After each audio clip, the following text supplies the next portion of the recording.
Guillermo Del Toro here. Director. Gamer. Tequila connoisseur. I'm here answering all of your questions about my new movie The Shape of Water. Ask me anything, let's go. Hey Reddit. Guillermo Del Toro here equals on Reddit and Nick doing all sorts of stuff around The Shape of Water. It's been a few years since my last AMA, so I'm excited to be back with you to talk movies, monsters and everything in between. Alright, AMA, vamonos. Before we start, be sure to like and subscribe to be the first to know about new videos. Comment your answer below. Shape of Water almost feels like an indie film. Would you rather do more smaller films like this one or large productions? Also, why is Doug Jones always a monster? It costs what an indie costs, but the scope is quite grand. Doug is a living wire armature and a super gifted actor, a rare combination. Hard to resist. And we have an incredible shorthand as actor-director. Now I feel bad that no one will ever call me a living wire armature. Hello Senior Del Toro. I'm a big fan. My question is Ron Perlman as nice as I hope he is? Also, do you have a favorite film of yours? Ron is nicer than anyone can ever imagine. I love him. Anyone should. But he is an artist, so he has his most adorable imperfections, as we all have. That is the reason to love him more. Haha, hope Ron sees that you called him adorable. I tend to think that Ron Perlman is the type of manly that feels so comfortable in his excess manliness that he would just give Del Toro a friendly bear hug for the compliment. What are some movies you're looking forward to catching up on now that you might get some time? Thoughts on Mad Max, Fury Road? I know you're going to be interviewing the great George Miller. It's a masterpiece. In many ways, so kinetic, so dense, as to be digested slowly and in repeated viewings. A god at work. It's so dense, every single frame has so many things going on. Guillermo Del Toro. Hello Guillermo, some of your films like Pan's Labyrinth and The Shape of Water are made on budgets that are considerably smaller as compared to mainstream big-budgeted films, but they have the most amazing production values.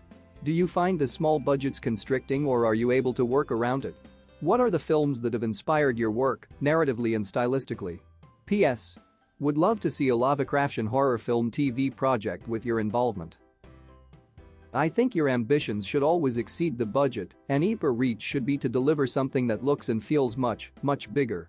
The Shape of Water costed roughly what Pan's Labyrinth costed a decade ago, 19.5 M, and the scope is much bigger.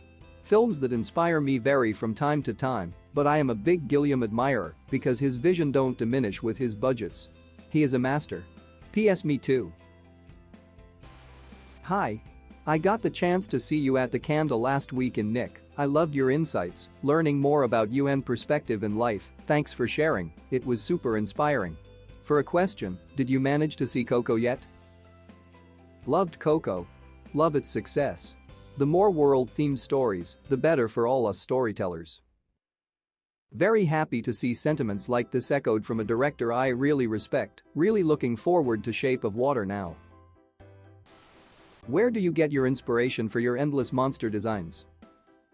I am an avid art collector, a faithful museum visitor, and I have immense curiosity for art and nature. Both feed the designs. I try and never reference other monsters in film or do so through a new optic. To give you an example, the asset in Shape of Water was influenced, for me, by Japanese engravings of carps and salamander skins. Hey Guillermo, hope you're doing well. Do you have any advice for a 17-year-old high school junior? How were you when you were my age? Patience. The most convictive year of my life were 16 to 26, I think. You feel that the world is passing you by, you feel you are too late, you feel that the odds are impossible, and then, close to 30, pop. Things start to make sense a little more. At different decades we face different problems. Life is an incomplete puzzle, but the only one we got. Wow, that means a lot to me in my current situation. Thanks for sharing. I very much feel like life has been passing me by, and I am too late. Your films speak volumes to me, they are often beautiful, disturbing, or both at once. You are, in my mind, the most imaginative filmmaker working today. I have a few questions for you. The first. Which of your films have you been most passionate about throughout the entire creative process, and which do you think came out most true to your artistic vision? The second. I've always loved the idea of you making a movie based on the works of Lovecraft. Do you think we'll ever see that happen, and is that something you would still want to do? Thank you so much for your time and for all of the amazing art you share with us. I like 1. The Shape of Water, 2. The Devil's Backbone, 3. Pan's Labyrinth, 4. Crimson Peak, 5. Hellboy 2, 6. Pacific Rim the most. HPL should be a pleasure but a challenge to adapt someday.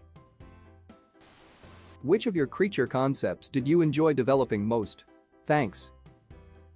Hellboy is a makeup and the asset in Shape of Water.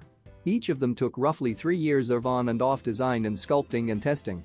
Both of them were leading men and not creatures. If you can explain it, what attracts you to the idea of having protagonists and so many major characters being something other than human? I would think it's something about how showing the humanity in non-human creatures, it helps us better recognize the humanity in ourselves. Also, it kind of distills what makes us human down to this distinguishable thing and makes it that much more impactful and interesting. What advice can you give to a young Mexican filmmaker trying to get funded? Depends on the genre and the story. Chronos took 8 years to get made and 4 years of knocking at the door of him seen. Holy bleep, this feels like a dream, thank you for answering. Nice try, Kevin Hart. What's going on with the adaptation of Monster? Also, how did you become friends with Hideo Kojima? Monster is still being developed. That's the nature of these things. Kojima-san visited Bleak House, Google it my name also, and we had a brutally abundant dinner at a steakhouse. We finished that dinner singing the theme music for Ultraman. I've honestly been searching for an answer on the adaptation of Monster for years since it was announced. Last I heard was it had been scrapped. So what does being developed mean? Is it currently being worked on? Written? How many years away? I'm hoping it'll be the first great anime adaptation to ever exist. Mr. Del Toro, long-time fan, when I discovered Pan's Labyrinth I watched it every night for a week. Thank you. I was wondering about your notebook process. Each project gets its own book, correct? Do you start at page 1 and fill it just with whatever comes to mind? Or is there a system to it? How many notebooks are you currently writing in right now? Thanks for all your films, they really mean a lot to me. I cannot wait for The Shape of Water. No. It's random. I now draw very little, maybe 2 or 4 pages per project. It started Hobbit, the notes were deemed so confidential that I got afraid of carrying around my notebook. I also started working with the same team over and over again and got used to doodling more informally to communicate. Now that your schedule is open, would you still be open to directing Justice League Dark? I am concentrating on other projects right now. Next one could be a big one or a small one. I don't know. That's why I am taking time off. To think and ponder. You mentioned it in the title, so I have to ask, what are your favorite tequilas? Also, absolutely love your films and can't wait to see The Shape of Water. Patron and patron. You have been visited by Sad Cat. Like this video and subscribe to the channel to make Sad Cat happy again.